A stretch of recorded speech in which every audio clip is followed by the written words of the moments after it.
మాది గబ్బంగి పంచాయతీ పాడ్ర మండలం సార్.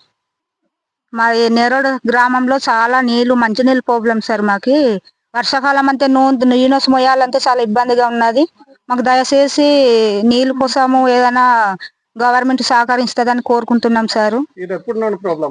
మాకు చాలా రోజులైంది సార్, చాలా రోజులైంది చెప్తున్నాం కానీ మరి పెద్దగా ఏ పట్టింపు చేసుకోలేదు. ఏ పార్టీ వాళ్ళు వచ్చినా సరే వర్షాకాలంలో నీళ్లు బురద వస్తుంది సార్.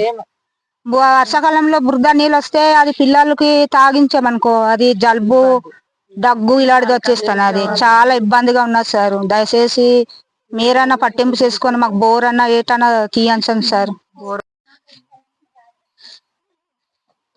సార్ నమస్కారం సార్. నా పేరు వంతల ఈశ్వరమ్మ.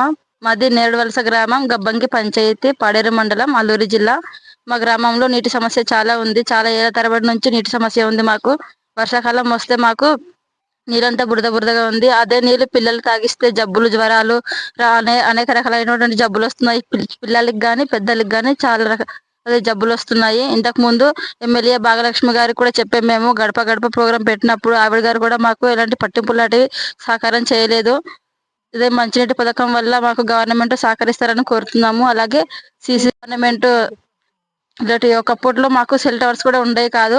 అదే గర్భవతి స్త్రీలు అయితే ప్రసవం ఇంట్లోనే జరిగిపోయేది. అంబులెన్స్ రావడం కూడా చాలా ఇబ్బంది పడే వాళ్ళం. రోడ్డు ప్రాబ్లం కూడా ఉంది మాకు. సార్ గ్రామం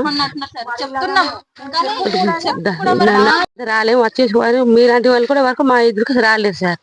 చాలా ఘోరంగా నీళ్ళకి అంత ఇబ్బంది, నడిచే దారి ఇబ్బంది, రోజు సొమ్ములు రావడానికి మా మనుషులకు చాలా ఇబ్బందులు ఉన్నారు. మొన్న అలాగే మా ఆయన చచ్చిపోయాడు, 27న చచ్చిపోతే పెద్ద వర్షానికి చాలా ఇబ్బందులు పడ్డా ఘోరంగా వేశారు. మీరు దయచేసి శ్రీశైలం కొంచెం చేస్తే బాగుంటుంది సార్.